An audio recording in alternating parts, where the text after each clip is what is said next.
Bienvenidos a todos. Muchas gracias por aquí estar en este webinar Sobreviviendo al Narcisista y esperamos que sea de utilidad. Nos da mucho gusto tenerlos aquí. Nosotros somos Centro LUM y bueno, por ahí Diana Cosío de este lado y yo Miguel Quiroga. Diana. Nos están pidiendo reenviar el link, perdón. Sí, bueno, nos presentamos, como bien Miguel les dice, somos Centro LUM. Mi nombre es Diana Cosío, yo soy psicóloga, egresada de la Universidad de las Américas, ya un ratito, ya ni les digo cuánto, pero ya tiene un rato, con especialidad en psicoterapia gestal. Ambos, bueno, estudiamos juntos la universidad y nos hemos dedicado ya desde hace un buen rato a la parte de psicología clínica, dando consulta y dando talleres de tipo psicología clínica, ¿no? Hemos trabajado en diferentes lugares, yo he trabajado en fundaciones, en empresas, fundaciones, en algunas en específico, justamente no tienen que ver con narcisismo tal cual, pero sí con violencia de género, que ahí se ve pues, bastante personalidades de tipo narcisista, y trabajando también con personas con cáncer, entre otras. Miguel. Bueno, yo Miguel Quiroga, como le dijo Diana, ya bueno, estudiamos juntos y bueno, yo ella está más centrada en la parte gestal, yo estuve más en la parte, o me especializado en la parte de cognitivo-conductual, programación neurolingüística, y por ahí estuve un tiempo en el infantil psiquiátrico Juan Navarro, y bueno, trabajando también en la parte clínica con relaciones de pareja, nuevas familias, y obviamente pues la violencia que es lugar común en nuestra vida cotidiana, y justamente, bueno, el empezar a abordar precisamente este tema del narcisismo es muy, muy importante, que ha cobrado pues mucha relevancia en los últimos años, o más bien se ha empezado a hablar los últimos años acerca de esto. Y por ahí, pues bueno, el primer contacto que tuvieron fue con Anel, por ahí los saluda Anel. Anel es una parte fundamental de nuestro Gracias. Gracias, buenas noches a todos. Por ahí creo que Lucy le tiene gracias. Lucy tiene levantada la mano, nada más para que la consideren en un momento. Okay. Lucy, ¿querías comentarnos algo rápido antes de iniciar? No sé si estaba saludando. Hola, Lucy.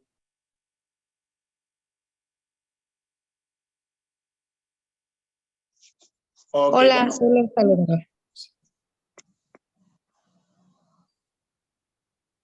Hola, solo saludaba. Ah, perfecto, gracias Lucy. Pues saludos también y bueno, estamos listos entonces para iniciar ya con este webinar de este tema tan importante que es el narcisismo, ¿no? Y que ahora se ha empezado a estudiar mucho más, aunque realmente pues no es un tema nuevo como tal. El nombre y el estudio ha sido pues realmente en los últimos años que ha cobrado relevancia.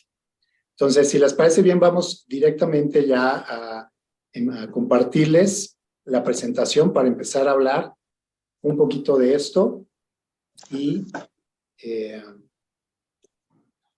empezar ya de lleno a hablar de narcisismo. Un poquito nada más, así, las reglas breves, ¿cuánto nos vamos a tardar? Aproximadamente una hora y cuarto. Máximo, pueden hacernos preguntas, yo creo que las vamos a dejar al final para poder darle información, porque es mucha información, pero bueno, la sintetizamos. Y si quieren preguntarnos, pueden levantar la mano, de preferencia ya al final, pueden comentarnos también en el chat. Y si nos ayudan también con sus micrófonos, se los vamos a agradecer muchísimo, ¿vale? Exactamente. Entonces, bueno, pues vamos propiamente a empezar a hablar ya de lo que es narcisismo como tal. Y bueno, lo primero que ya tiene el micrófono. Muy joven está el video. No, lo primero que comentábamos ahorita es precisamente qué está sucediendo. ¿Por qué empezamos a hablar tanto de narcisismo en los últimos años?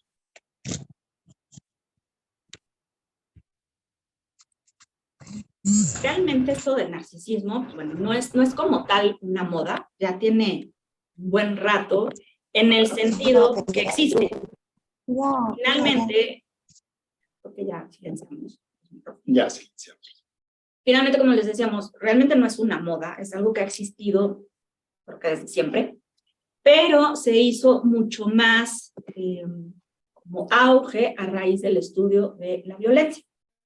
¿Quiere decir? Exactamente, y realmente esto empezó, en comparación con otras ciencias, empezó realmente hace muy poco, por ahí de finales del siglo XIX, en 1890. El primero o de los primeros en empezar a estudiar la violencia fue el criminólogo César Lombroso, que él planteó, y se van a escuchar esta teoría que obviamente ya cayó en desuso, ya no es algo en lo que se crea hoy, pero que trataba de vincular la criminalidad con la apariencia física de las personas. Y desde ahí apenas empezó a hablar de violencia. De hecho, antes de eso, la violencia era algo como muy normal, muy común, como que se aceptaba como una parte de la vida cotidiana en grados muy altos, ¿no? De ahí se empieza a estudiar un poquito y no es hasta los años 60 y 70 que realmente se empieza a hablar mucho más de la violencia con las guerras que hubo después de la Segunda Guerra Mundial, todo lo que sucedía en Vietnam, también todas estas guerras que vino todo con todos esos movimientos sociales por ahí, pues todo el movimiento de amor y paz, de los hippies, que se hablaba mucho de esto y se empezó a estudiar, ¿no? Obviamente la violencia doméstica, se empezó a hablar por primera vez de esto, aunque siempre había existido, empezó a llamar como la atención la violencia política, la violencia en medios de comunicación, se empezó a discutir, pero realmente no fue hasta los 80s que se empieza a hablar de relaciones abusivas. Y no es hasta hace muy poco, hasta los años 90s, que realmente se empieza a hablar de violencia y maltrato emocional y psicológico, y más allá, incluso en las relaciones de pareja, porque se hablaba de violencia, sí, física y muchas otras cosas, pero hasta los 90 se empieza a estudiar precisamente el maltrato psicológico y emocional en las relaciones de pareja o en las relaciones cercanas. Como vamos a ver, el narcisismo no tiene que ver nada más con las relaciones de pareja, sino con cualquier otro tipo de relación cercana. Y es justamente de ahí, desde donde se empieza a estudiar apenas la violencia en general, la violencia emocional. Entonces, realmente es hasta como los 2000, por ahí también lo estudio con los trastornos de personalidad, que realmente empezamos a estudiar todo esto, y en los últimos años precisamente se ha estudiado mucho más. No es que no existiera antes, simplemente, y vamos a hablar de esto ahorita, que es súper importante, se vivía como algo normal, como algo cotidiano, como que así era la vida y simplemente teníamos que soportarlo. Entonces, bueno, una vez que ya empezamos a hablar un poquito ya de lo que es el narcisismo, bueno, ¿cuál es el problema? ¿Cuál es uno de los problemas más importantes cuando hablamos de violencia en general, de abuso y de narcisismo? Cuidado, el abuso narcisista es la normalización de la violencia. Y esto es bien importante porque venimos históricamente de precisamente eso, de la época en que todo esto se veía como normal. Incluso ahorita lo que se ve normal, lo que hoy, perdón, nos llama la atención, hace 10 años se veía como completamente normal, hace 10, 15 años, bueno, para no ir más lejos, ¿no? O sea, cosas como el castigo físico en la educación hace 20 años ni siquiera se cuestionaba. O sea, era darle su buena tunda al niño para que entendiera, y bueno, hoy se ha estudiado, eso no quiere decir, muy importante, que como padres no tenemos que poner límites, solo se tienen que poner de otra manera. O, por ejemplo, hoy se habla mucho más de machismo, pero antes se normalizaba, ¿no? Veíamos estos anuncios todavía de los 80s donde la mujer siempre se le otorgaba toda la responsabilidad doméstica y el hombre es el que podía salir a trabajar y era como lo normal, lo que tenía que ser y ni siquiera nos lo cuestionábamos.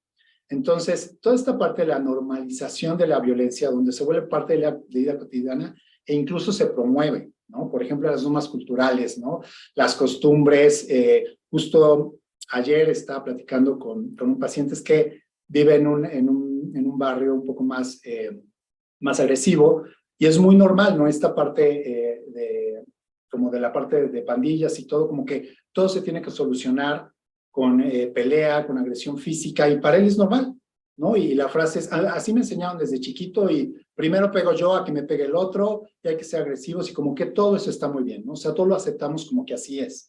O, por ejemplo, si vamos a cosas más sutiles, aceptamos que el hombre sea más agresivo siempre que la mujer, o que no se puede controlar, o que puede gritar más, puede hacer muchas cosas. Y todas estas cosas sutiles que tienen que ver con tradiciones, roles de género, el típico acoso callejero, ¿no? Que es muy normalizado, no deja de ser violencia, ¿no? Pero está muy enraizado en nuestras normas culturales y justamente es lo que normaliza este proceso de violencia, ¿no? También lo vemos mucho en los medios de comunicación, ¿no? En películas, televisión, series, videojuegos, que aquí el problema es eso, que no hacemos la diferencia por bombardeo. Nuestra mente no hace tan claramente la diferencia que eso no es lo normal o lo que debería ser. Entonces, cuando estamos siempre viendo violencia, violencia, violencia, o que la resolución de cualquier problema es ir a pelear, gritar, hacer chantajes emocionales y que vemos estas historias, ahora estamos todos hasta viendo en la Casa de los Famosos, ahora que las intrigas que hacen, las mentiras que hacen, que es muy divertido, o sea, finalmente es un juego, pero el problema es que nos creemos o nuestra mente empieza a pensar que eso es normal. Entonces, cualquier tipo de violencia, más allá de la violencia física, también el lenguaje, el discurso, el cómo se habla, ¿no? La parte violenta, el hablar con malas palabras, el hablar con un tono agresivo, ya sea en un lugar público, que eso lo tenemos mucho más castigado al día de hoy, ¿no? Llegamos al trabajo y ahí sí nadie nos puede gritar, si el jefe nos grita, sí lo vemos mal. Pero ¿qué tal en privado, ¿no? Porque no nada más la violencia sucede afuera, sino en este caso, y lo vamos a ver en las relaciones cercanas, cuando estamos peleando con la pareja es muy normal de, ay, es que ya me hizo enojar, ya le grité, ya nos gritamos, nos peleamos y pues ya, es normal. En realidad no es normal.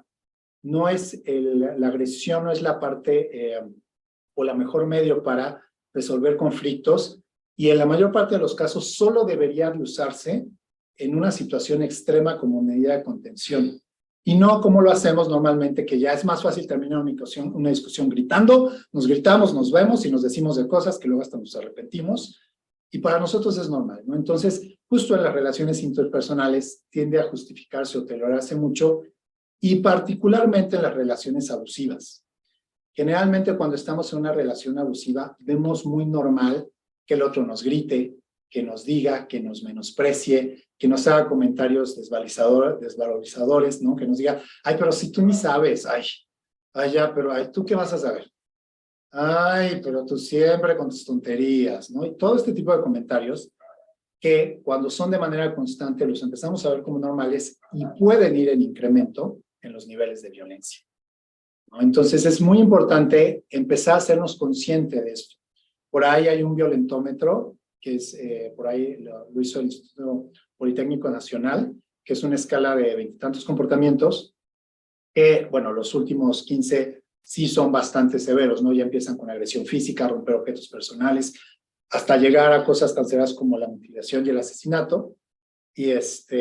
Pero bueno, generalmente si hacemos, y si un día tienen tiempo, revisen esta escala, el violentómetro del Politécnico, y van a ver que todos estamos mucho en los primeros 10, ¿no? De mentir. Manipular, engañar, la indiferencia también es una parte de la violencia, que ahorita vamos a platicar un poquito de lo que hace justamente el narcisista, ¿no? Y algo también que hay que hacer énfasis, la violencia no discrimina ni edad, ni género, ni estrato socioeconómico o sociocultural. Entonces, pues bueno, esto es como un previo de lo que es realmente un poquito de la violencia, porque tiene que ver mucho con el narcisismo. Exactamente, entonces siempre el primer paso, acuérdense, para cualquier relación de abuso y más del abuso narcisista es empezar a hacernos conscientes de la violencia que vivimos. No justifiquen, no permitan y traten de identificarlo en todo caso. Bueno, pues ¿cómo se siente relacionarse con un narcisista? Esto es un punto bien importante porque a veces no nos damos cuenta que estamos con un narcisista. Y esto es súper, súper importante porque, como bien les explica Miguel, está hasta normalizado. Hay rasgos de narcisismo, por decirlo.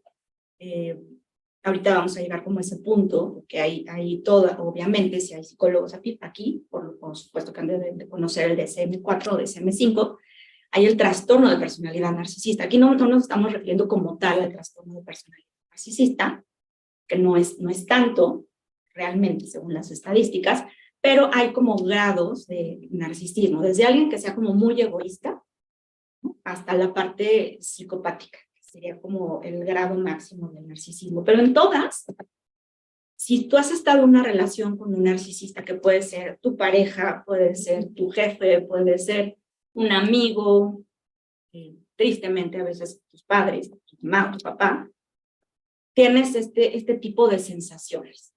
Primero, parece que te sientes como solo o un poco abandonado, te puedes llegar a sentir incomprendido, un poco también esta sensación de que no tienes como escape, ¿no? De estar como muy involucrado o involucrada ya en esa relación. Ojo, no tiene que ver que nada más existan más hombres narcisistas o mujeres narcisistas. En ambos sexos, en ambos géneros más bien, existe el narcisismo. Yo he tratado muchísimas mujeres porque quizás son un poquito más las que buscan un poco de ayuda, y sobre todo porque he trabajado mucho con violencia de género, pero también tengo muchos casos de hombres que sufren de estar con una pareja narcisista o con una jefa narcisista. Entonces te resulta difícil tener tu propia identidad, esa es otra característica. ¿Qué pasa? Cuando estás con un narcisista, tratas todo el tiempo de complacer, de hacerlo, hacer sentir bien. Ahorita vamos a ver como las características que tiene un narcisista, pero dentro de estas son mucho este ego inflado que tiene el narcisista y sentirse admirado. Entonces, cuando tú estás del otro lado, que puedes llegar a ser muy empático o empática, tratas de todo el tiempo hacerte medio responsable de sus emociones, y siempre vas a tener tú la culpa también de todo, siempre, siempre, de todo, por hacerlo bien o por tratar de hacerlo bien y quedar bien con él o con ella. Y por tanto pierdes tu propia identidad. Y está ahí un poco mezclado. Recién acabo de terminar una especialidad de narcisismo y codependencia. Justamente van mucho de la mano. Casi siempre alguien que está con un narcisista tiene rasgos muy codependientes o ya dependientes. Y entonces cuando estás así de codependiente o dependiente, pierdes esta identidad propia. Es difícil estar a la altura. Te sientes de, híjole, creo que nunca soy suficiente para estar con esta pareja, o la ves o lo ves como wow, hasta idealizado o idealizada, es como lo máximo que esta persona me quiera y que quiera estar conmigo, aunque siempre, siempre en el fondo sabes que algo está mal, que algo no te cuadra porque no te terminas de sentir bien, y puedes tener esta sensación de no estoy como a la altura de esta persona, realmente no estoy de suerte. Es una relación increíblemente confusa, pero muy, muy, muy confusa. Lo llamamos en psicología disonancia cognitiva, que es esta parte de no entiendo, como que me siento muy bien, pero también de repente me siento que no puedo escapar, que quiero salir de esta relación porque no me hace bien, porque a veces tengo, no a veces, muchas veces, son estos picos emocionales. Puedes estar muy arriba y ser muy, muy feliz, o puedes estar muy abajo y sentirte terriblemente mal, miserable, llorar todo el tiempo. Literal me dicen, es como estar en el cielo y el infierno, estas montañas rusas emocionales espantosas, ¿no? El narcisista tiende a manipular un montón, seguramente si han estado con alguien, lo han vivido, y entonces tiende como a hacerte esta manipulación, como no queriendo la cosa, pero te hace sentir y te hace más bien dudar y cuestionarte de hasta de tus propias decisiones. ¿Estaría haciendo bien? ¿Estaría haciendo mal? Creo que no, y te confundes. De verdad ya no sabes qué está bien, qué es tuyo, qué es del otro, y tienes esta sensación de estarte volviendo loco o loca. Muchos piensan que es, o ella es la mejor, como les comentaba, es que esta persona es lo máximo, wow, que se fijó en mí, wow, que puedo salir con esta mujer o con este chavo, o mi mamá es lo máximo, o mi papá es lo máximo, o mi hermano, quien sea esta persona narcisista, ¿no? Pero, esto es bien importante, cuando estás con esa persona, puedes estar un ratito muy bien y de repente sentir muchísima ansiedad, que no te sientes seguro porque esta persona, si no ha llegado a la violencia física, seguramente sí, a la violencia de tipo psicológico y emocional, y te hace sentir exageradamente inestable e inseguro. Y cuestionas, como les comentaba, ¿no? Cuestionas tu cordura, no sabes que estás bien o si estás bien. Es muy confuso. Sí, de hecho es como dice Diana, esta parte en que te sientes loco, te sientes como ya desesperado, y nos toca mucho. Justo es un cuestionamiento que platicaba, bueno, ayer con una paciente justamente que me decía, siempre que está relacionándose con su esposo, le hacen ciertos comentarios que ella, y tal cual, es que, ay, pero cuando me dice que no, que yo estoy mal, así literal, yo empiezo a dudar, yo siento que como que yo estoy mal, como que no sé, y luego siempre me hace sentir que no soy suficiente, que lo estoy haciendo mal, y es como todo el tiempo como por bombardeo, ella se está quedando con estos sentimientos, y hasta que no, bueno, ya lo vamos platicando en sesión, como que no tiene un punto de referencia de alguien más, como que cae en la cuenta de todo esto que está pasando, y eso que esta persona, pues en realidad, tiene algunos rasgos narcisistas, pues no es que sea una persona tan narcisista, ¿no? Su esposo, pero finalmente aquí empiezan a surgir términos que seguramente ya han escuchado y si no, bueno, van a escuchar, como gaslighting, como toda esta parte de manipulación, los monos voladores, muchos términos que han surgido alrededor de esto, precisamente para poder identificarlo, que esto es la parte más importante, empezar a identificar todo esto y poder modificarlo. Ahora, aquí algo bien importante, cuando hablamos de la persona narcisista hay que diferenciar, como no es una línea tampoco de blanco o negro. Las personas pueden tener rasgos narcisistas o llegar a ser bastante narcisistas, pero en realidad no todas las personas tienen un trastorno como tal de personalidad narcisista.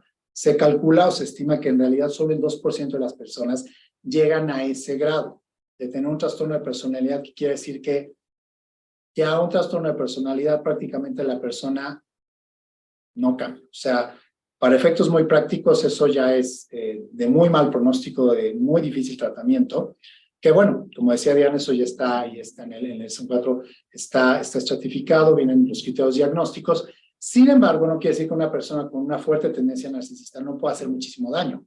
Y sí que lo hace.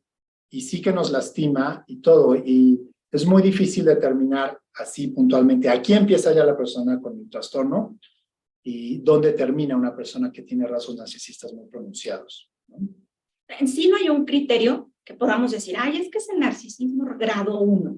No existe. Pero sí hay el trastorno de personalidad narcisista, que esto ya hablamos de un trastorno, como bien dice Miguel.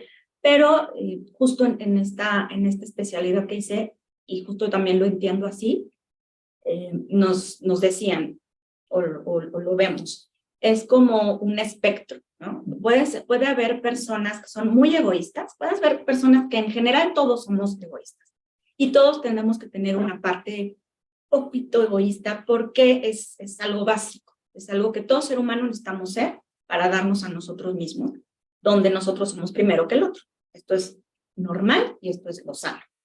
Pero hay personas que pueden llegar a ir como avanzando en este grado de egoísmo y ser un poquito egoísta, y luego un poco más egoísta, luego muy egoísta, luego ya narcisista, luego más narcisista, y puede haber como el narcisista, no quiero decir bueno, pero a lo mejor el que no daña tanto, hasta el grado ya muy psicópata, porque de verdad el psicópata es narcisista, no necesariamente el narcisista es psicópata. Hablamos de psicopatía cuando ya hay un grado fuerte hasta de poder matar animalitos, matar gente, o sea, ya una situación un poco más complicada de psicopatía. Entonces, no necesariamente vamos a hablar de eso, porque es otro tipo de trastorno. Pero bueno, ¿cómo es alguien narcisista? Seguramente ya lo mencionamos. Es alguien que consigue todo lo que puede llegar a querer por manipulación y engaño. Es alguien que primero, como bien dice Miguel, ¿no? Te puede hacer el gaslighting o te puede hacer el love bombing, que es mucho como empiezan.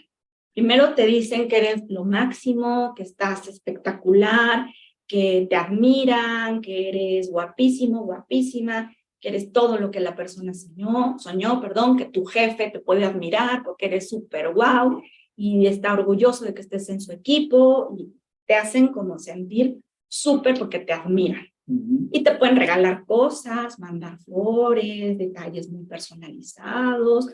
Empiezan con esta parte como muy característica de de ser como muy encantadores o encantadoras.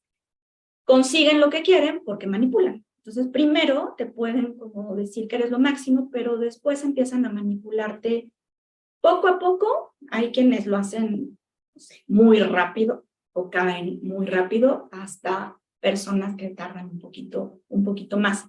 ¿Quieren ser admirados? Esto es como algo básico, porque el narcisista es una persona que le gusta sentirse totalmente importante, que es para ti, por lo menos para ti y para su mundo, seas la persona que más puedes llegar a admirar, ¿no?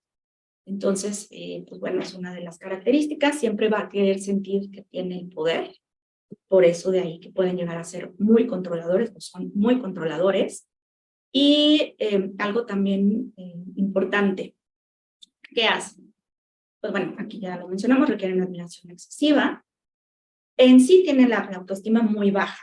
O sea, todo es como una farsa. Pareciera que son súper seguros de sí mismos o de sí mismas, pero en el fondo son personas que tienen su autoestima exageradamente baja. ¿Por qué? Porque no vamos a hablar ahorita del origen del narcisismo o de su infancia, pero sí fueron personas que o bien vienen de familias, de padres que también fueron narcisistas, o un poco lo contrario. Requieren mucho, por ejemplo, si tienen el trabajo o son empresarios, porque también conozco muchos, pueden llegar a ser súper buenos en su trabajo, exageradamente buenos, porque realmente sí son muy perfeccionistas hasta cierto punto y quieren hacer las cosas muy bien.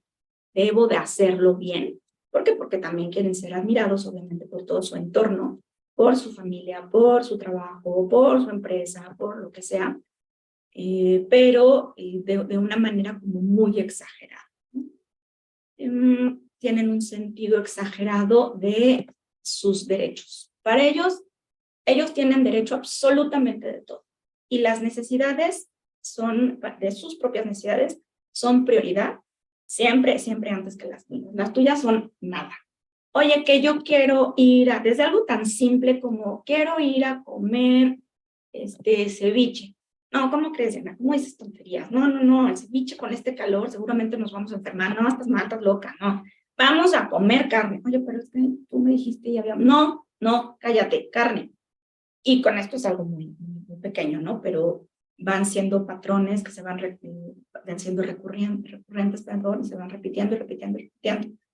Ahora, a estas personas los hace mucho sentir placer por cuando hay sumisión, cuando tú eres una persona sumisa, cuando lloras, cuando te enojas, cuando te puedes llegar a volver violento o violenta porque ellos te están provocando continuamente para que tú reacciones, cuando hay alegría, cuando hay alabanzas, porque también les gusta verte feliz, ojo.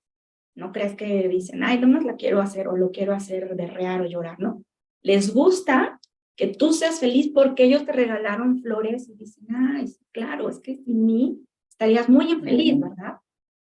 Obviamente les gusta sentir admiración. Todo esto, digo, ya también no nos va a dar mucho tiempo, pero se llama el suplemento narcisista, que, ojo, esto es como un tip, si estás viviendo con un narcisista, trata de que todo esto no se lo estés dando continuamente, porque de esto es lo que se alimenta, de verte llorar, de verte enojado o enojada, de verte sufriendo o de verte súper feliz porque ellos o ellas son capaces de hacerte muy feliz, ¿no? Entonces son muy, muy importantes para ellos. Exactamente. ¿Qué te parece si contestamos unas preguntitas que nos llegaron ahorita? 5 minutitos y luego vamos ya a lo que es el abuso como tal narcisista y bueno, el cómo empezar a manejar todo esto, ¿no? Por ahí varios comentarios que nos comparten, ¿no? Que se encuentran justamente en esta situación. Por ahí nos comentó Julieta, por ahí también Eva nos dice sí, o sea, como que sí identifica estos rasgos. Por ahí también nos quería preguntar algo, bueno, el iPhone 3, por ahí si nos querías comentar algo, preguntar algo. Hola, buenas noches. Hola. Sí, es iPhone 3, así se puso mi nombre, pero me llamo Yanina. Ok, hola, Yanina. Qué gusto. Hola chicos, buenas noches a todos, ¿cómo están? Aquí todos Muy muy Yo bien. bien. Yo los saludo desde Ciudad de México, soy de Ciudad de México y soy mega sobreviviente a un abuso narcisista muy cañón. La verdad es que estoy escuchando todo lo que dicen y algo que me hizo mucho match, pero quiero preguntar, es mi expareja, obviamente tiene muchos rasgos de personalidad, ¿no? Pero aparte de eso, él consume muchas sustancias sin parar. O sea, realmente tiene un problema muy severo con las adicciones. Mi pregunta es, eh, ¿se podría considerar su actitud en base a su consumo excesivo o eso es algo totalmente ajeno a, o los narcisistas son propensos al consumo? O sea, ¿cómo se podría manejar eso? Sí, de hecho, sí, de hecho, tal cual es muy común. Los narcisistas son muy propensos al consumo. Hay varios factores. Ahí es la baja tolerancia, hay un porcentaje importante de baja tolerancia a la frustración y de gratificación inmediata. Entonces, en general, de hecho, las personas que con rasgos narcisistas muy pronunciados casi siempre van a tener algún tipo de adicción concomitante, siempre, que puede estar más o menos funcional. O sea, el problema central no necesariamente es la adicción, pero en general es muy común que esté el problema de adicciones en los rasgos o en las personas narcisistas, ¿no? De algún tipo o de otro. Pero sí, tal cual, siempre van un poco de la mano. Es lo más común. Gracias, porque pobre, o sea, yo lo veo y a veces, o sea, yo sé que suena mal, pero ya hasta me da lástima, ¿sabes? O sea, digo, o sea, no va a cambiar nunca y cada vez lo veo peor y peor. Y esa siempre ha sido mi duda esa, ¿sabes? El tema relacionado con las adicciones. Pero muchas gracias por responderla. A ti, Janina, y felicidades, y reconócete que saliste ya de ahí porque no es nada fácil. Pero que bueno, gracias por compartirnos. Muchas gracias. Por aquí nos preguntan, y esta pregunta siempre es, ¿un narcisista nace o se hace? Tal cual.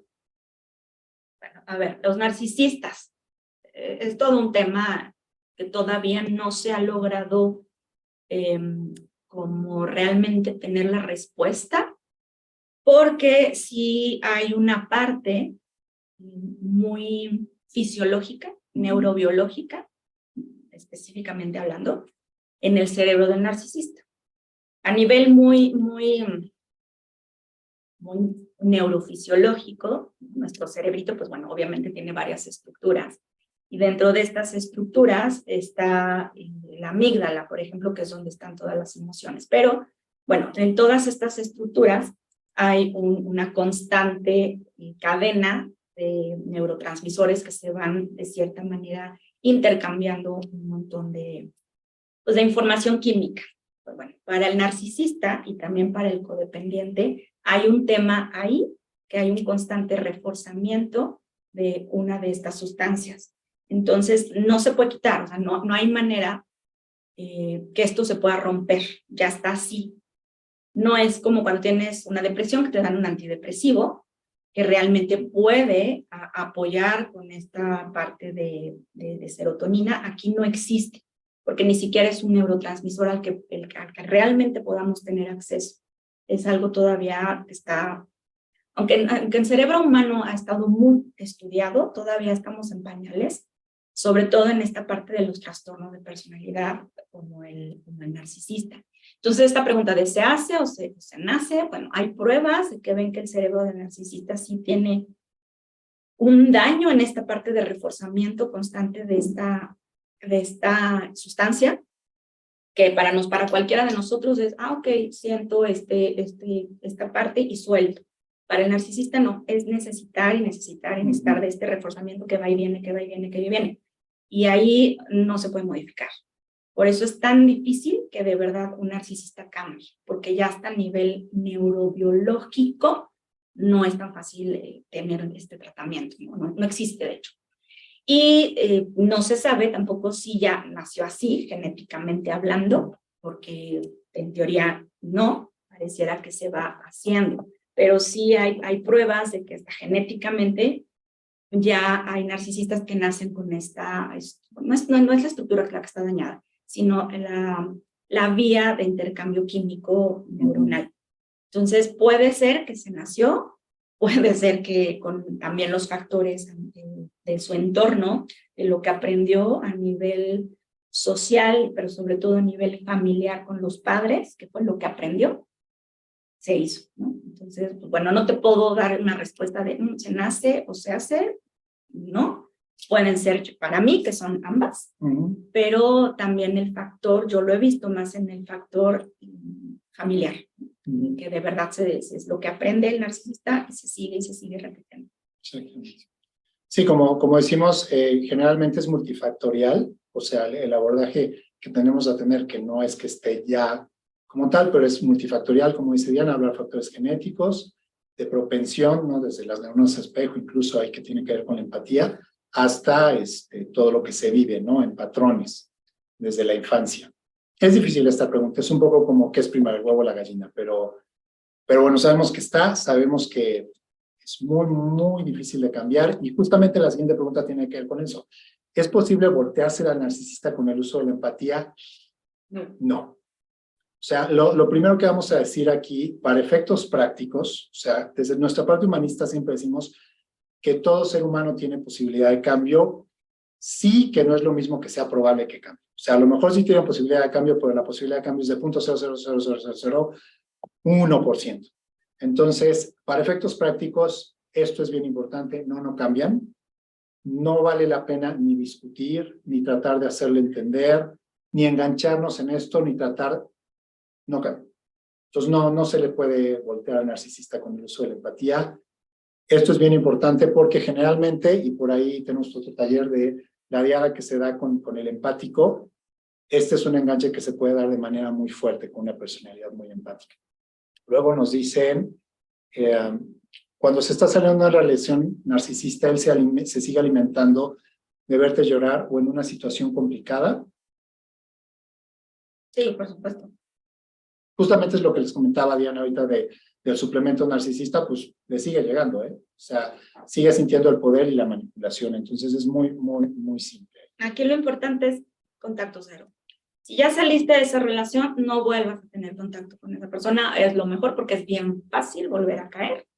Y es bien fácil que el narcisista llegue. Se dice que un narcisista regresa 7 veces. Entonces, pues puede ser que esté insistiendo, que esté insistiendo, y de repente sea súper agresivo otra vez y te odie y te diga que eres lo peor, patético, patética, te odio. Y al rato, no, perdón, pero es que, bueno, sí, me pasé, pero yo te amo. Entonces, lo mejor es el contacto cero porque, pues, no van a cambiar. Sí puede haber ciertos factores que pueden ayudar dependiendo del grado de narcisismo. Si es un narcisismo que es solo egoísta, no va a sentir empatía, no la misma que tú sientes.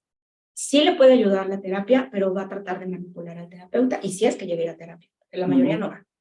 Pero bueno, ese es otro tema. Exactamente. Entonces, por aquí Ángeles nos comparte, soy sobreviviente de un narcisista de 30 años. Wow. Hasta que la vida le cobró lo que me hizo. Sí, también esto suele pasar. Recuérdense que si es un narcisismo profundo, por muy inteligentes que sean, tienden a desgastar su propio ambiente y tienden a caer como en situaciones como críticas, pero vuelven a salir, o sea, se van recuperando, es como cíclico. Pero terminan desgastando las relaciones, a menos que logren un enganche muy, muy fuerte con una víctima o con una serie de víctimas que le están sustentando. Entonces, bueno, a veces llega a pasar, pero finalmente son personas que hacen mucho daño y bastante disfuncionales. Consumo de alcohol, claro, adicciones, lo que decíamos hace un momento. Por aquí nos comentan, igual se acaban de separar de una relación narcisista. Uy, tenemos 19 mensajes. Ok. Bueno, por aquí nos comentan que, bueno, todo lo que hacen los narcisistas, la manipulación, ya vimos, los narcisistas no cambian para efectos prácticos, tienden a mentir, ser adictos al alcohol, sí, adictos en general puede ser alcohol, otra sustancia, de la pornografía o el sexo también, claro. Es recomendable levantar una denuncia por violencia emocional y psicológica contra estas personas. Digo, no podemos decir ahí, dependerá mucho del contexto, pero si están en un proceso legal, en una demanda por divorcio o necesitan esa protección, siempre es recomendable. No nada más para una persona narcisista, sino para cualquier situación, aunque tiene muchas connotaciones que es mejor que traten con un especialista, porque no es así de simple. Bueno. Ok, del contacto cero ahorita vamos a hablar. Ok, ¿cómo no usar al niño para seguirme controlando? Este es bien complicado, pero este juego traten de ir por las vías legales, apóyense siempre en la parte de psicoterapia y hay que utilizar todas las herramientas, sobre todo mucha paciencia si están en el pelea de la custodia. Finalmente, si se hace un proceso donde se pueda probar o ustedes tengan todas las pruebas de estas conductas, va a ser favorable para ustedes, pero sí es un caso bastante complicado con el que generalmente se tiene que lidiar. De hecho, se puede, o sea, consulta con el abogado, porque hay lo que es la violencia vicaria, está totalmente aceptada, donde puedes realmente decir, a ver, está usando al niño para ciertas cuestiones ahí de violencia, o sea, ya existe esta parte. Tenemos un montón de... Tenemos varias preguntas, bueno, vamos rápido. Un narcisista puede despertar a un lado narcisista a la víctima volviendo interminable el círculo. Sí puede despertar como golpes de violencia. Después de vivir mucha violencia vamos a responder con violencia, también nos vamos a enganchar, pero eso no necesariamente nos hace narcisistas. Pero también se puede dar el caso de enganche con dos personas narcisistas. Entonces, habría ahí que verificar. Pero en general también, esta es una pregunta que nos hacen mucho, y si el narcisista soy yo, es poco común, realmente generalmente es la acumulación de emoción y de violencia que han vivido que nos hace responder agresivamente. Ok. ¿Cómo podemos salir del closet con la familia narcisista? No entendí bien esta pregunta. Pero bueno, si ya ustedes ya identificaron que tienen una familia narcisista, lo primero es, como comentaban ahorita, empezar a poner límites hasta llegar al contacto cero, dependiendo de lo que ustedes vayan necesitando, yo creo que sí, para no tener esta expectativa de cambio. Bueno, ahorita regresamos a las preguntas, por ahí nos quedamos. Porque a lo mejor mucho de lo porque que... mucho de lo la que vamos a decir probablemente despeje algo de estas preguntas. Entonces vamos a continuar y ahorita regresamos.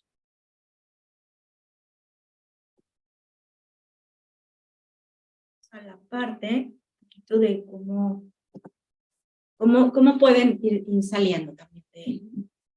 Bueno, puedes explicar. Ok, entonces, bueno, ahorita ya hablamos de eso. La parte más importante es identificar, y creo que ya lo están haciendo, el abuso narcisista. ¿Qué es el abuso narcisista? Bueno, patrones clásicos o muy típicos de dinámicas, y aquí esto es la parte interesante, son casi idénticos independientemente de la cultura, del país, del idioma, edad, raza, o sea, no distinguen nada y siguen siendo los mismos patrones. Generalmente hay abuso psicológico, emocional, por supuesto ya todo lo demás que es económico, sexual, físico y espiritual. Aquí la parte importante, y hacemos mucho énfasis en el abuso psicológico emocional, porque todo tipo de abuso generalmente empieza desde ahí. Empieza desde el abuso psicológico y emocional y va creciendo, va en incremento. Entonces, todo esto que les decía Diana, el gaslighting, el invalidar, el bombardeo de mucha información, es como muy importante estar como muy alertas cuando nos están invalidando, cuando están diciendo que nos están haciendo este tipo de abuso, porque esta es una forma aparentemente invisible y son muy cotidianas y toleramos muy normalmente. Entonces, si ustedes están viendo o están sintiendo que alguien o que alguna persona constantemente o sutilmente les invalida, les hace sentir inadecuadas, inadecuados, cualquier otra situación donde ustedes vean su autoestima afectada o les está controlando, es una señal de alerta muy importante, y ya entendiendo ahorita los rasgos clínicos de una persona narcisista, van a poder identificar más específicamente esta parte del abuso narcisista, ¿no? Que el elemento más importante, yo diría, a nivel como interno, es cuando, lo que decíamos hace un momento, cuando sienten que dudan de su propia percepción de la realidad, que lo están viendo, pero al ratito sienten, pero no, si es mi culpa, es un indicador como muy claro que hay un tipo de abuso narcisista. Entonces, si ustedes están sintiendo eso, precisamente viene esto de abuso psicológico, y bueno, hay que ponerle atención. Perfecto. Entonces, bueno, vamos rápidamente ahora ya pasamos la parte importante de el que cambia o los que cambiamos somos nosotros. Y por aquí ya nos compartieron algunas personas que ya están también en este proceso de salir y realmente son 3 etapas importantes las que tenemos que revisar. La primera es la etapa de víctima. ¿Cuándo es esto? Cuando después de estar mucho tiempo viviendo el abuso, de repente nos damos cuenta y somos conscientes del abuso. De repente alguien nos dice, oye, como que te ve mucho la cara, como que se pasa contigo, como que ya noté cosas raras. Y lo primero es, ay, no es cierto, no, es que no, y es que él sí piensa en mí, o ella sí lo hace por mi bien, ay, no es tan mala como dicen. Ya sí son muchas las personas los que dicen, algo hay que poner atención ahí. Pero de repente nos cae el 20, nos damos cuenta, y lo primero que es tener un poquito de resistencia, evasión, hasta que ya de repente nos damos cuenta de no, sí es abuso, sí estamos viviendo esto, y entonces sí nos vienen un montón de síntomas, ¿no? Inestabilidad, confusión, sensación de pérdida de control, descontrol, emociones súper intensas, o a veces periodos de insensibilidad, nos disociamos, así como que no sentimos nada y nos vemos desde lejos, nos dan ataques de pánico, ansiedad, depresión, empieza a haber un periodo de abandono personal, dejamos de ver nuestras necesidades, nos quedamos estancados viendo el pasado constantemente, tratando de entender que esto que pasó, ¿no? Esto realmente pasa mucho, justamente trabajando con una persona que tenía un historial larguísimo de abuso narcisista desde la infancia, desde su mamá específicamente, y luego con 2, 3 de sus parejas, fue como brutal, y de repente estar tratando de entender. Y la sensación muy claramente me decía, es que sí entiendo que como que es abuso en esta persona, ¿no? Entiendo en mi última pareja, pero lo de mi mamá, yo, si ves que te hacía lo mismo, y me decía, pues sí es lo mismo, pero no, en ella no lo veo como abuso, ¿no? Así literalmente es este nivel de confusión. Y generalmente aquí hay algo bien importante, hay un sentimiento de miedo, obligación y culpa hacia el abusador. Hay como una lealtad enfermiza hacia el abusador. Y empezamos a alternar con una sensación de lástima y odio a nosotros mismos por haberlo permitido. Estamos como una confusión total. Esta etapa realmente, ¿qué es lo que tenemos que hacer para empezar a trabajarla? Pues la reconstrucción primero de nuestra seguridad. Lo que decía Diana, esta es la herramienta más importante cuando estamos trabajando para ya salir, el contacto cero. Esto es súper importante. Otra paciente que tengo ahí, le tomó pues casi un año, pero ya pudo establecer un contacto cero con su mamá porque era terrible. Cada vez que la veían, los sentimientos de menosprecio, le decía así comentarios como muy sutiles de invalidación de, ay, sí, pues tu trabajo y no sé qué, pero ya era tan sensible a esto que se deprimía una semana. Y llegaba y decía, es que sí, soy tonta, la verdad es que no he hecho nada en la vida, cuando pues una persona que ya tiene un buen trabajo, se ha desarrollado muy bien, y nada más veía a su mamá y le empezaba a hacer esos comentarios y a compararla con su hermana, ¿no? De, ay, pues sí, con tu hermana que es mejor, que es algo que hacen también muchos los narcisistas, y terminaba con esto. Entonces tuvo que establecer este contacto cero. Ya que lo estableció, ya está pudiendo trabajar toda esta parte, y como decía Diana, los narcisistas como que nos hacen perder nuestra propia identidad. Entonces ya no sabemos quiénes somos, ¿no? Me decía esta chica, es que ya no sé ni qué me gusta, no sé qué soy, no entiendo nada, y es como redescubrirse, empezar a redefinir la identidad y empezar a establecer nuevos límites, ¿no? Son los retos que vamos teniendo en esta etapa, que son muy importantes, que hay que tener muy claros, ¿no? Para avanzar. Algo importante de esta primera etapa, que quiero hacer como énfasis, se llama víctima. Pero es a veces bien complicado que la persona de verdad se sienta víctima. Es como dice Miguel, hay mucha resistencia. Y es justamente que fue esta semana pasada. Tengo una pacientita igual que su pareja, bueno, es súper narcisista. Ella es la que trabaja, ella es la que tiene una súper negocio, mi paciente, y de repente no se da cuenta, es como, no, Diana, pero es que yo tuve la culpa, es que yo lo permití, es que yo fui una tonta, es que, a ver, no, lo primero es que te des cuenta que de verdad fuiste víctima, no es que tú hayas tenido la culpa, fuiste víctima y no podía, una víctima no se da cuenta a veces que lo es, y no puede poner límites. Entonces, cuesta mucho esta etapa y cuesta mucho también hacer el contacto cero. No es como, bueno, pues ya, lo bloqueo, la bloqueo y listo, sale, bye. O sea, y te cuesta un montón. Y primero es que asimiles que de verdad fuiste víctima de esta situación y de esta persona, porque si no lo sientes como tal, te vas a seguir enganchando en ese juego en el que esta persona te metió, que pudo haber venido desde tu mamá, como bien dice Miguel, y que te sientes que, no, tú tuviste la culpa. Entonces, esta etapa es bien importante que te aceptes que sí fuiste víctima. Exactamente, ¿no? Y justamente, ¿no? Como dice Diana, aquí, fíjense, yo les platicaba el caso de esta chica, se tardó como 1 año en lograr establecer este contacto cero, pero si tuviéramos que decir, a ver, ¿cuál es la tarea más importante de esta primera etapa? Es darse cuenta que son víctimas, aceptarlo y establecer el contacto cero, ¿no? Por supuesto que hay que redefinir la identidad, reconstruir la seguridad, establecer nuevos límites, pero si no empezamos con esto, difícilmente vamos a poder construir algo en esta etapa. Luego viene la segunda etapa, que es precisamente ya la del sobreviviente empoderado. Esta es bien importante, es la más larga, porque dijo, aquí hay un montón de duelos, pérdidas, nos damos cuenta de todo lo que como que perdemos muchas relaciones, o sea, se reestructuran mucho, porque generalmente cuando ya estamos muy enganchados en el abuso narcisista, vamos a tener como también otras personas alrededor que estén abusando. No generalmente no es nada más una persona, vamos a tener límites y eso va a tener como un cambio muy importante en todas nuestras relaciones.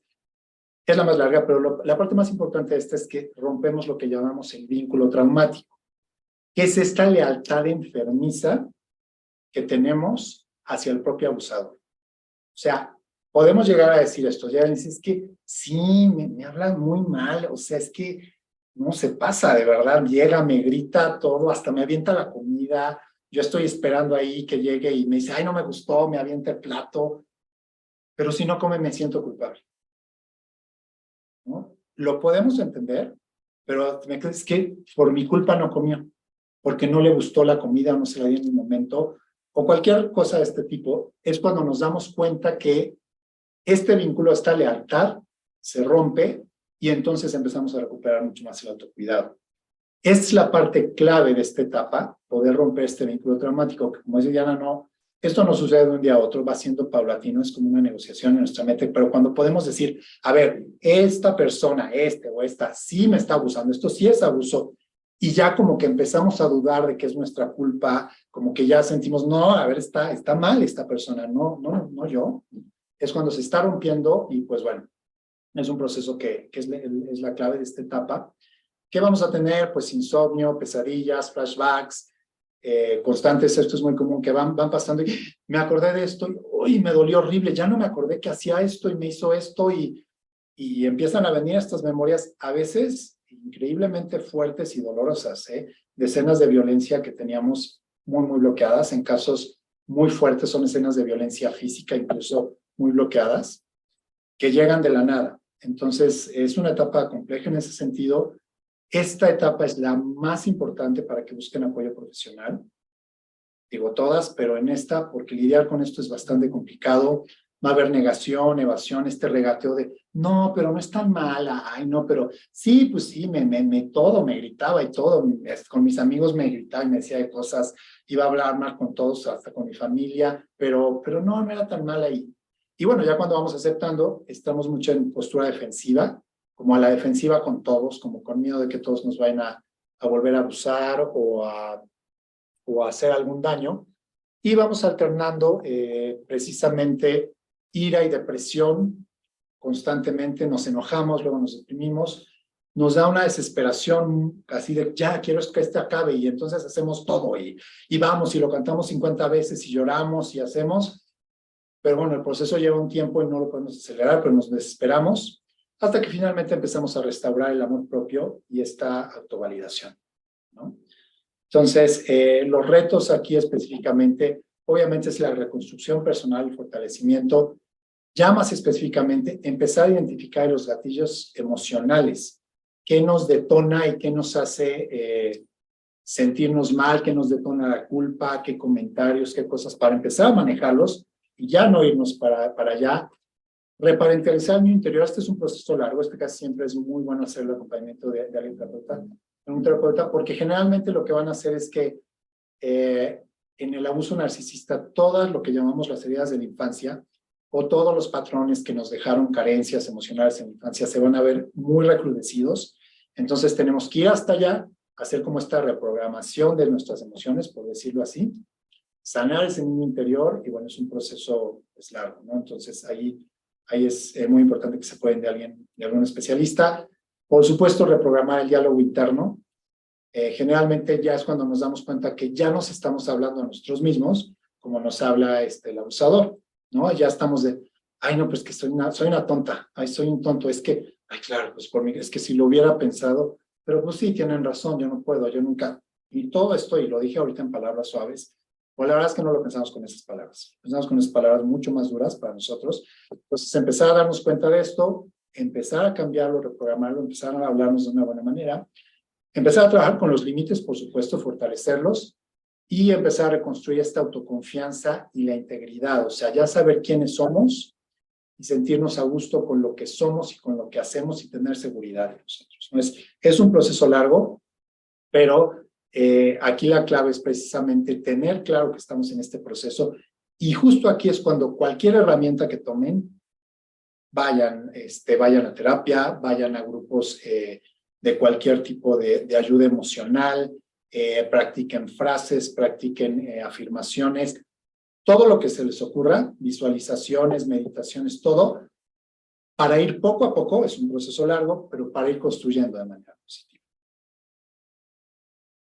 No sé, ¿tú quieres? No, ¿Listo? vamos por la tercera. Perfecto, entonces vamos finalmente ya por la tercera etapa, que es la última, que es ya el cierre del ciclo. Pues bueno, a ver, si quieres lo digo yo. Uh-huh. El cierre del ciclo es algo bien importante porque significa ya como que el fin, de verdad, de que ya saliste de esa relación. Aunque hayas salido ya físicamente, como dice Miguel, la segunda etapa es la más larga. Puedes pasarte 1 o 2 años pensando y pensando y pensando y pensando, y entonces lo buscan. Aparte no ayudan, porque, como les comenté, regresan y regresan y regresan y regresan, y entonces cada que regresan, estas personitas narcisistas, pues bueno, tientan a volver a caer, ¿no? Y decir, ¿qué tal si ya cambió? ¿Qué tal si ya se dio cuenta? ¿Y qué tal si...?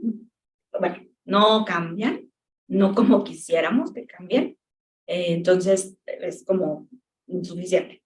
Esta tercera etapa es ya, por fin se cierra este ciclo, eres ya una persona nueva. ¿Por qué? Porque ya aprendes como de verdad a integrar por todo lo que pasaste, todo lo que ya superaste y todo el aprendizaje que sí te dejó esta relación. Empiezas a quererte un montón, ¿no?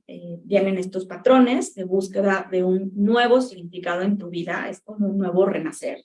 Empiezas otra vez a quererte, o más bien ahora sí a quererte muy bien, porque ya empiezas a cuidarte muchísimo en todos los sentidos, el conocerte, el entender de dónde vino, porque sí vino de alguna situación de tu pasado, por decirlo así, y te ayuda muchísimo también a ver las cosas con claridad, ¿no?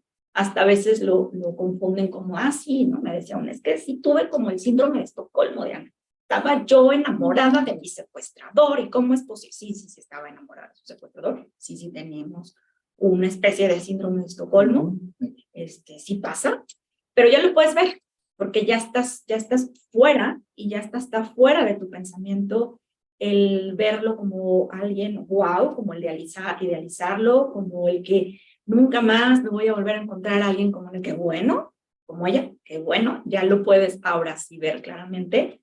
Vuelves a aceptar todas estas, el pasado, la reconstrucción de las relaciones, porque acuérdense que los narcisistas te separan mucho, te aíslan mucho de tu entorno, ¿no? De tu familia, de tus amigos, de lo que estés estudiando, de tu trabajo. Te pueden dejar incluso hasta, no trabajes, yo te mantengo, yo te doy todo, tú quédate aquí conmigo porque es lo mejor, yo te voy a dar todo el amor del universo. Entonces es otra vez reconstruir todo tu entorno y volver a tener todo, ¿no? Tus amigos, tu familia, tu trabajo, confianza en ti mismo, en ti misma.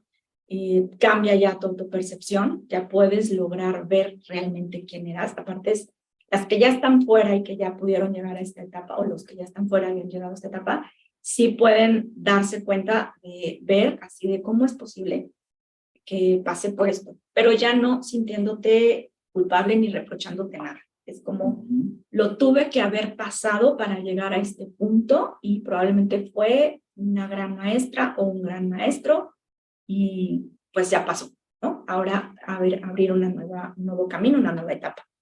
Empiezas ya a sentir alegría, ya no hay culpa, ya no hay miedo, ya no hay esta sensación de, ay, es que sí, regreso y qué tal, si ya por fin se acaba, y te empiezas a reconocer que pudiste salir de ahí. De verdad es un gran logro el salir de este tipo de relaciones, porque, como les hemos comentado, no es tan fácil. Pero ya que estás del otro lado, lo vas a ver como el mejor logro o de los mejores logros que has tenido en tu vida. Los retos, pues van a empezar a tomar ya nuevas decisiones, porque evidentemente cuando estás con un narcisista, él o ella toma las decisiones por ti. Es ya empezar tú a tomar decisiones, planificar tu futuro, el perdón. Es importante trabajar el perdón contigo mismo, contigo misma. No tanto a veces con el narcisista, ¿no? Hay personas que sí dicen, me cae muy mal, o le tengo lástima, o le tengo compasión. Otros de plan dicen, no quiero volver a saber en mi vida lo peor que me ha pasado, y que le tenga que ir como le tenga que ir, ¿no? Ahí sí es como, ok, si no lo quieren perdonar, no es necesario, pero sí regresarle lo que no te corresponde, ¿no? O sea, se puede hacer, como dice Miguel, meditaciones, terapia, visualizaciones, cartas, se puede trabajar de mucha manera. Aquí acuérdense, hay que diferenciar bien importante, perdonar no es volver a confiar. Podemos perdonar a alguien y de todas maneras no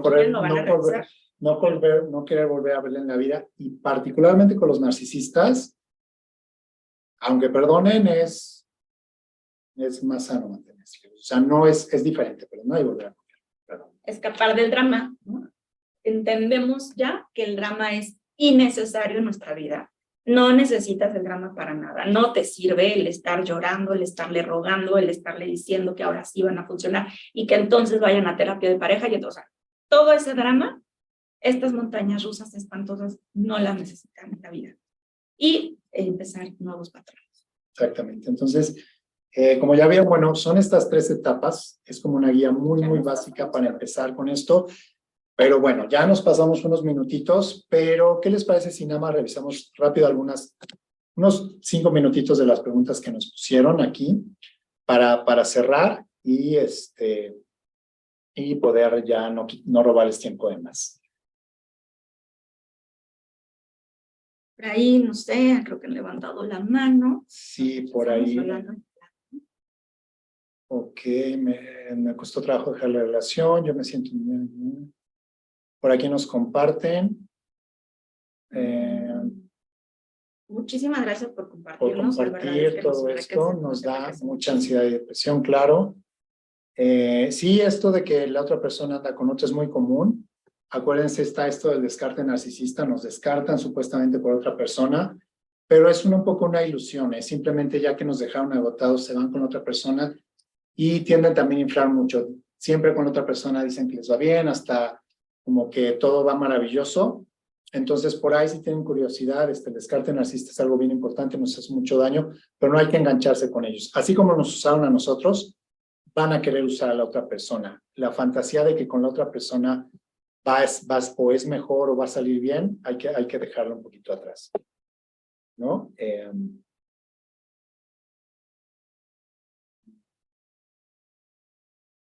Ok, sí. La mamá es narcisista, ¿verdad? Ok, ya dijimos ahorita es herencia o creencias. Bueno, es un poquito difícil saberlo. Los dos.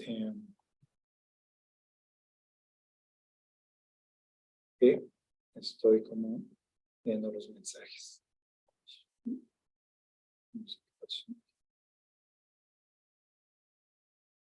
Ok, se me regresó, perdón.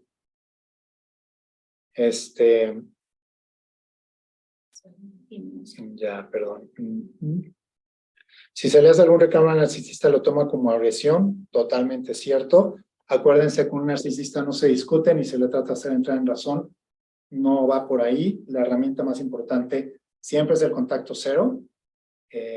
Yo sé que es difícil, pero traten de recordar esto. No se discute nunca con el narcisista. ni se le trate de entrar en razón. No cambian, por ahí nos comparten aquí con su padre, pues sí, no cambian. Todo narcisista presenta la tríada oscura, no necesariamente. La tríada oscura ya es la persona más terrible. Por ahí, para quien no sepa, la tríada oscura es la combinación de, de la psicopatía, precisamente el rasgo narcisista, la psicopatía, y rasgos maquiavélicos que no son como tal un trastorno, pero es toda el planear, esta incapacidad de sentir empatía por el otro, planear las cosas con premeditación para controlar, manipular y dañar, y aparte la parte narcisista. No necesariamente todos presentan la tríada oscura, pero si la presentan, son personas terriblemente dañinas. Por eso siempre es alejarse. Acuérdense, no cambian. Ay, perdón. Ok. Esto es muy común también. Por aquí nos comparten que, su pareja les comentaba que ella era la narcisista y bueno, en realidad termina con ansiedad, depresión. Esto es súper común. Acuérdense que el narcisista siempre nos responsabiliza de todo. Entonces, los que estamos mal somos nosotros. La narcisista eres tú, la que solo piensa en ti eres tú, la que no me tomas en cuenta eres tú, cuando en realidad es al revés, ¿no? Entonces, obviamente esto nos genera ansiedad, depresión, es muy común. ¿Cómo poner un alto? Bueno, es bien complicado, pero hay que ir trabajando, llegar al contacto cero. Acuérdense, con el narcisista no se negocia. Si tiene rasgos muy pronunciados, no se negocia, no se convence. Como decimos coloquialmente, no le cae el 20. El primer objetivo es hacernos conciencia de esto y llegar al contacto cero. Y ya de ahí empezar el trabajo de reconstrucción, ¿no? ¿Hay alguna protección legal con un narcisista si está en un divorcio? No sé si tú... Hasta ahorita no hay nada, entonces... O sea, vaya, el narcisista o el narcisismo como tal no es un delito, porque ni siquiera está como realmente, y si estuviera, ¿no? Suponiendo, ay, es que es narcisista, ay, te van a decir, ¿ya me qué? No, o sea, llévalo al psiquiátrico, no importa, pero ni siquiera hay realmente algo que pueda decirle a alguien legal que sufre de narcisismo. Hay pruebas, sí hay pruebas, de hecho tenemos 2 pruebas que son muy buenas, una en inglés y una en español, se las podemos compartir, pero no te garantiza que eso te diga, ay, es que la persona me maltrató. O sea, sí hay daño moral, lo puedes meter así, pero porque es narcisista y eso no como tal. ¿Cómo se puede salir del enganche sexual que provocaban?